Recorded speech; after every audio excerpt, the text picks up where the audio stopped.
കണ്ടാലും എത്ര വലിയ സ്നേഹമാണ് ദൈവം നമ്മോട് കാണിച്ചത്. ദൈവമക്കളെന്ന് നാം വിളിക്കപ്പെടുന്നു. നാം അങ്ങനെയാണ് താനും. 1 യോഹന്നാൻ എഴുതിയ സുവിശേഷം 3-ാം അധ്യായം 1-ാം തിരുവചനം. ദൈവം നമ്മെ എങ്ങനെ സൃഷ്ടിച്ചുവോ ആ അവസ്ഥയെ നാം അംഗീകരിക്കണം. ഒന്നും മറ്റൊന്നിനേക്കാൾ വില കുറഞ്ഞവയല്ല. കാരണം എല്ലാവരെയും ദൈവം സൃഷ്ടിച്ചതാണ്.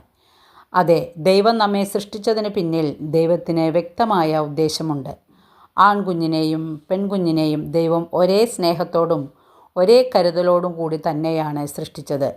ശരീരഘടനയിൽ വ്യത്യസ്തരാണെങ്കിലും ദൈവ തിരുമുൻപിൽ നാം തുല്യരായ ദൈവമക്കളാണ്. ദൈവമേ, എന്നെയൊരു ദൈവമകനായി അല്ലെങ്കിൽ മകളായി സൃഷ്ടിച്ചതിന് നന്ദി പറയുന്നു. വചനത്തിൽ വിശ്വസിക്കുക, വചനമനുസരിച്ച് ജീവിക്കുക. സർവശക്തനായ ദൈവം നമ്മളെ അനുഗ്രഹിക്കട്ടെ. വചനം ഇഷ്ടപ്പെട്ടെങ്കിൽ ലൈക്ക് ചെയ്യണേ. Okay, thank you, by.